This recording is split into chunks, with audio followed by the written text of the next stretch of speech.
Ministério da Saúde divulgou nesta quarta-feira as regras para a vacinação de crianças de 5 a 11 anos, sem a exigência de receita médica. Segundo o Ministério, o primeiro lote de vacinas pediátricas deve chegar no próximo dia 13, portanto, a vacinação deve começar no dia 14 ou 15. Mas vamos falar sobre esse assunto com o nosso convidado, que é o Eitan Berezin, ele que é membro do Departamento Científico de Infectologia da Sociedade Brasileira de Pediatria, mestre e doutor em Pediatria e Ciências Aplicadas à Pediatria pela Universidade Federal de São Paulo, é professor titular de Pediatria da Faculdade de Ciências Médicas da Santa Casa de São Paulo e chefe do setor de Infectologia Pediátrica da Santa Casa. Doutor Eitan, muito bom dia, prazer em recebê-lo. Bom dia, muito prazer em estar aí. Muito obrigado pelo convite. Professor, bom, vamos falar inicialmente sobre a vacinação, né, das crianças entre 5 a 11 anos de idade. Ela vai ocorrer aí de uma ordem decrescente de idade, das crianças mais velhas para as crianças mais novas, vai ter a prioridade, né, de quem tem a comorbidade ou deficiência permanente, também as crianças quilombolas, indígenas, claro, sem autorização, né, sem autorização por escrito, desde que o pai e a mãe acompanhem a criança no momento da vacinação. Agora, uma coisa que está chamando a atenção, professor, é em relação ao intervalo, né, de 8 semanas, um prazo maior que o previsto na bula de 3 semanas, entre a primeira e a segunda doses. Como é que o senhor vê essa questão? É preocupante? Não? O que o senhor poderia falar a respeito? Bom, primeiro é uma obviedade que as crianças só irão ao posto de saúde com alguém acompanhando, né? Nunca ouvi falar de uma criança de 6 anos que sai de casa para vacinar porque quer vacinar sozinha. Isso é uma coisa óbvia, né? Em relação ao intervalo de vacina, eu vejo até com benefício, porque alguns países fizeram realmente esse intervalo um pouco mais longo entre as duas doses. E eu destaco um relato do Canadá em que houve menos evento adverso fazendo dessa forma. Então, eu acho que até pode vir a ser benéfico.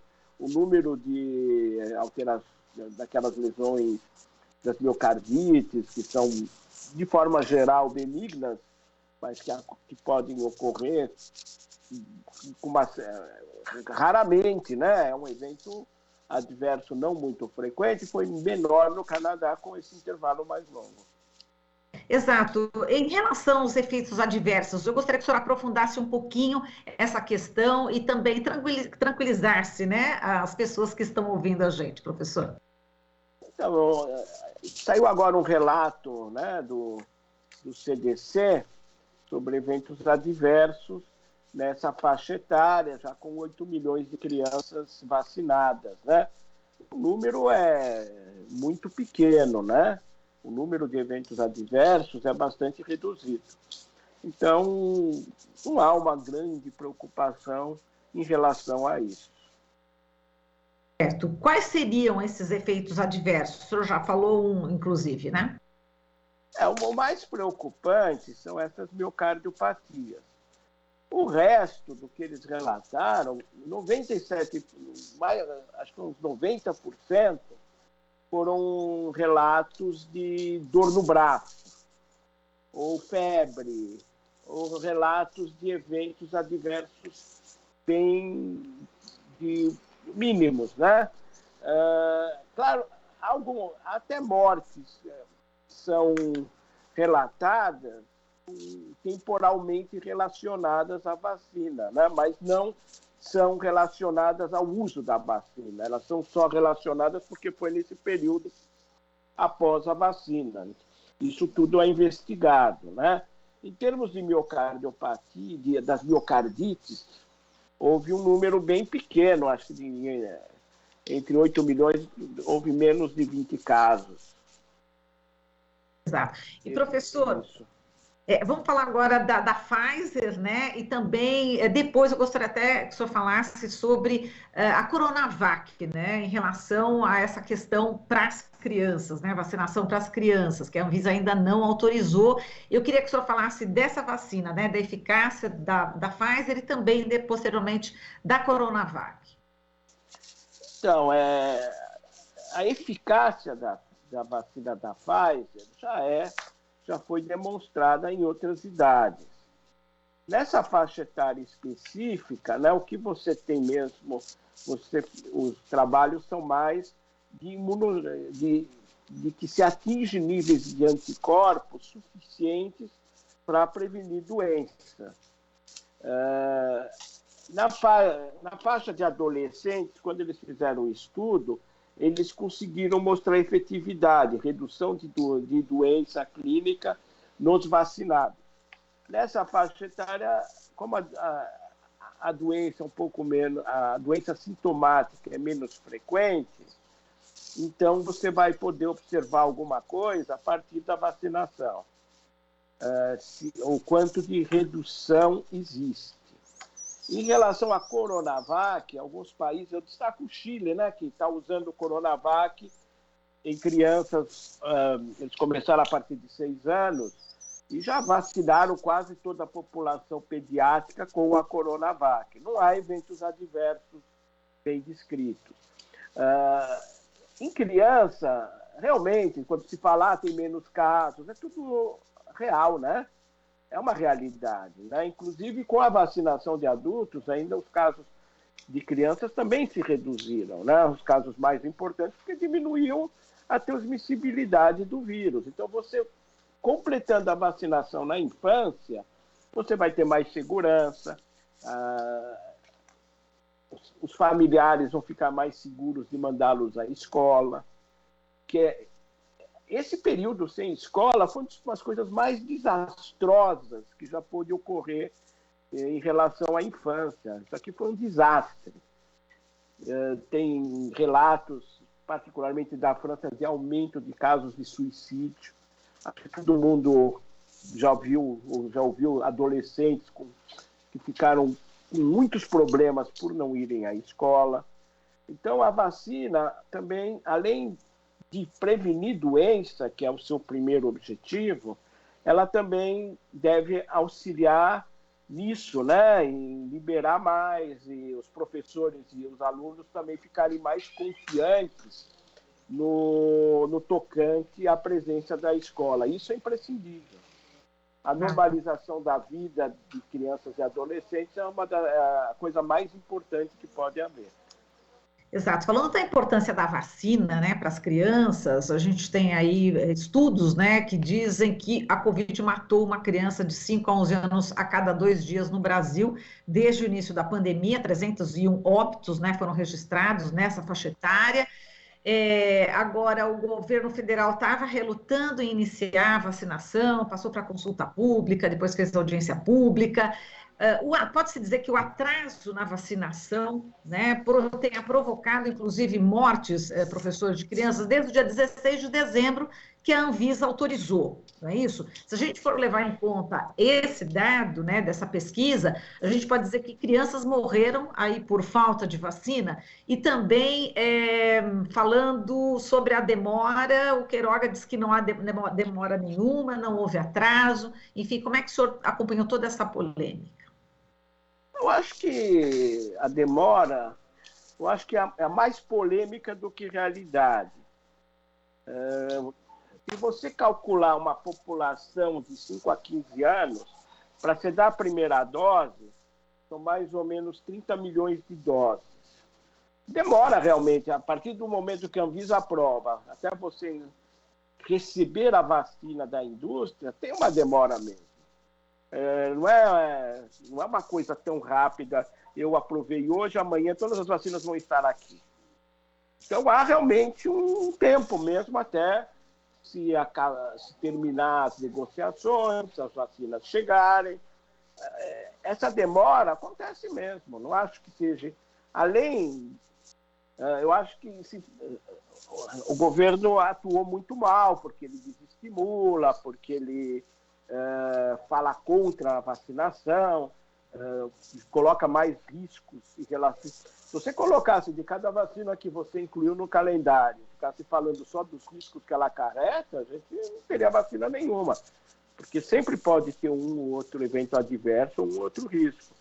Então, o maior pecado do governo é a propaganda negativa que ele fez em relação à vacina. Em relação a atrasos, eu não sei, porque eu não sei exatamente quanto tempo desse fim de ano demoraria para a Pfizer mandar as vacinas encomendadas, que, pelo que eu sei, já estavam encomendadas, né? Então, existe um tempo mesmo. Mandar 5, 10 milhões de doses não é assim do dia para a noite, né? Então, tem realmente esse período aí que é esperado, né? De até poder ter as vacinas.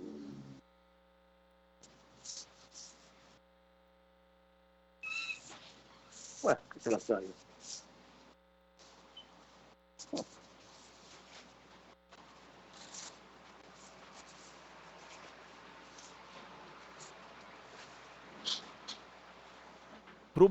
Nós tivemos um probleminha com a nossa conexão no Skype, a gente vai resolver isso e daqui a pouco retornamos após um breve intervalo. Até já! Esta é a Rádio Brasil Atual. Rede Brasil Atual, Rádio Brasil Atual, TVT e Brasil de Fato apresentam Em Defesa da Saúde do Trabalhador, com a doutora em Saúde Pública, Maria Maeno.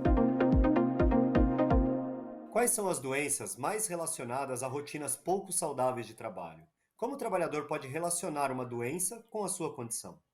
Nos ambientes de trabalho, há inúmeros aspectos que devem ser observados, desde a exposição a ruído excessivo, fumos, substâncias químicas, uso excessivo da voz, realização de movimentos repetitivos, carregamento de peso, ritmo de trabalho intenso, pressão para acelerar o ritmo, exigência de cumprimento de metas cada vez mais altas, situações de humilhação e assédio moral, etc.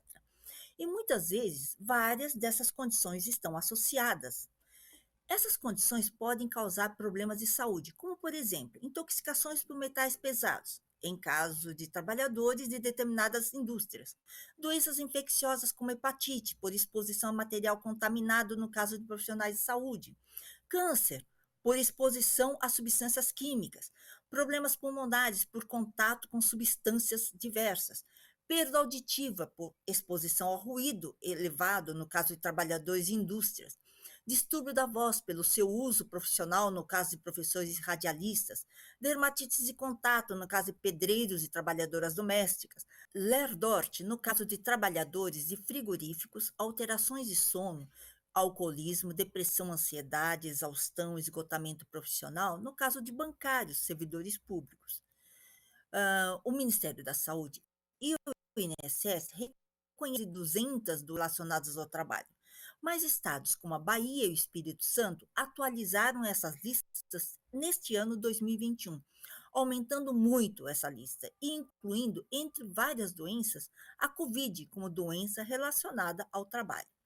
O trabalhador deve conhecer seus direitos, prestar atenção em sua saúde, prestar atenção em seu trabalho, conversar com colegas, se organizar, obter informações de sindicatos e outras fontes confiáveis. Vários órgãos públicos podem ser fontes de informação preciosa, quais sejam os centros de referência em saúde do trabalhador do SUS, o Ministério do Trabalho, a Fundacentro, o Ministério Público do Trabalho. Rede Brasil Atual, Rádio Brasil Atual, TVT e Brasil de Fato apresentaram Em Defesa da Saúde do Trabalhador, com a doutora em Saúde Pública, Maria Maeno.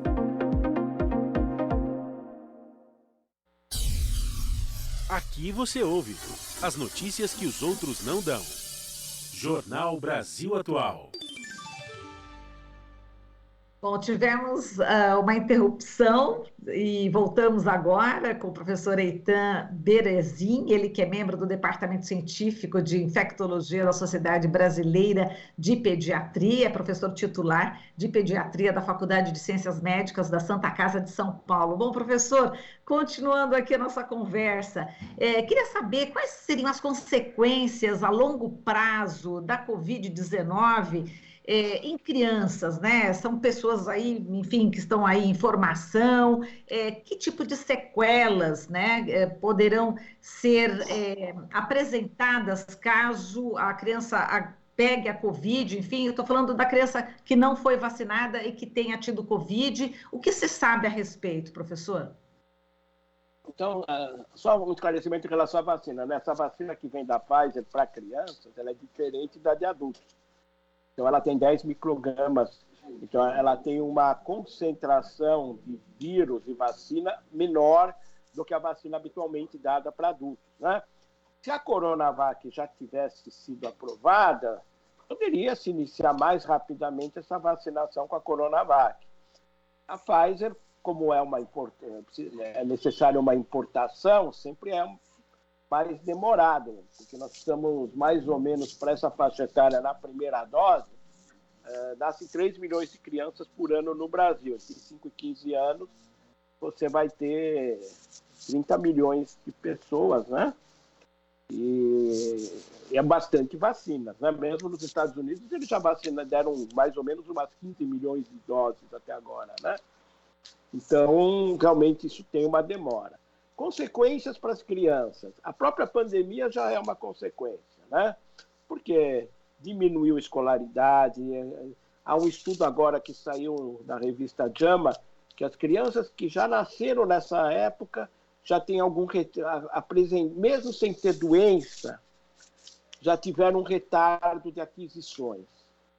Porque pelo isolamento, por tudo que ocorreu nesse período. Então, já há algum efeito da própria pandemia. Quando tem a infecção, essa infecção pode ser desde assintomática até você ter os casos de síndrome respiratória aguda grave, né? Que é o pior cenário, né? Que leva uma criança para uma terapia intensiva, né? O fato de ficar numa terapia intensiva também já, ainda que saia-se bem, mas gera consequências, porque ficar numa terapia intensiva é um evento traumático, né? Para a criança e para a família. Então, só de ficar numa terapia intensiva, mesmo que saia bem, já é um trauma. Além de que você tem problemas no Brasil, você não tem terapia intensiva pediátrica em todos os lugares do país com facilidade.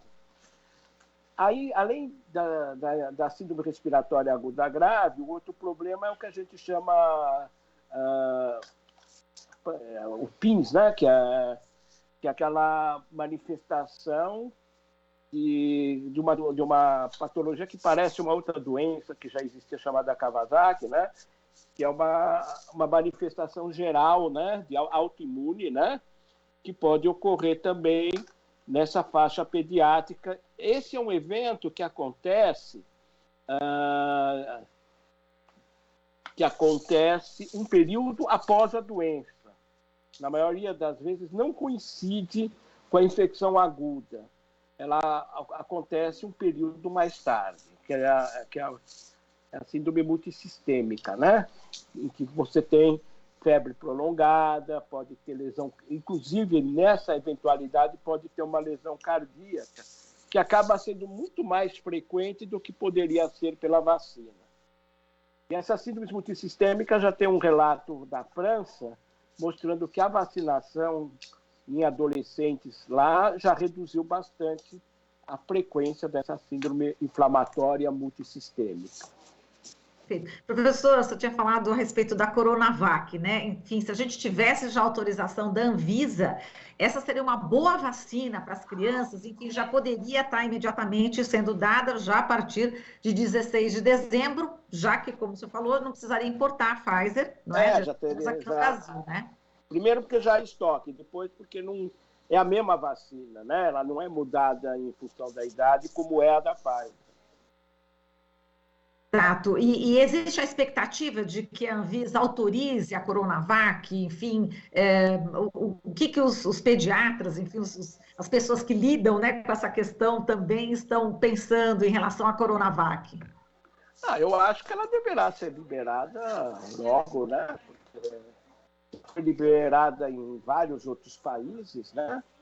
Então, acho que não há já uma experiência bem grande já no país vizinho, tem um bom controle do que faz, que é o Chile, né? Eles têm um bom controle de saúde pública. Talvez seja modelar o controle de saúde pública do Chile em termos de avaliação de eventos adversos, etc., né? E ela já está sendo feita lá e já foi feita num número muito grande de crianças. Exato. E, professor, agora eu vou repercutir um fato, né, do tenista número 1 do mundo, né, o Novak Djokovic, ele foi impedido de entrar na Austrália, né? Ele não foi vacinado, e aí não teve exceção, né? Não teve exceção, as autoridades ali da Austrália impediram, falaram, não, você não vai entrar aqui no país. Agora, sob esse ponto de vista, né? Tanto a postura, né, dos australianos, do governo australiano, e também o fato dele ser um esportista, né? E, enfim, pode ter crianças, né? Existem crianças que são seguidores dele, que gostam de ter. Aqui não é tão popular aqui no Brasil, né? Em outros países é mais popular, até na vizinha Argentina é mais popular o tênis. Agora, isso seria importante, enfim, que ele tomasse a vacina. Esse negacionismo dele prejudica, né, professor? Ele é um dos esportistas. Tem alguns esportistas, ou não só esportistas, acho que também alguns artistas, que têm essa postura, né? Seria bom que não tivesse. Mas ele tem a postura que é negativo, né? Mas acho que é mais negativo para ele, né? Ele que não vai poder participar do torneio. As autoridades australianas, elas têm uma regra e a fazem cumprir. O que está certo, né? Perfeito. Tá certo, professor. A gente agradece aqui a sua participação. Muitíssimo obrigada. E um bom dia, um bom ano, bom 2022. O mesmo para você, um bom 2022 para você e para todos que estão nos assistindo. Ok, até.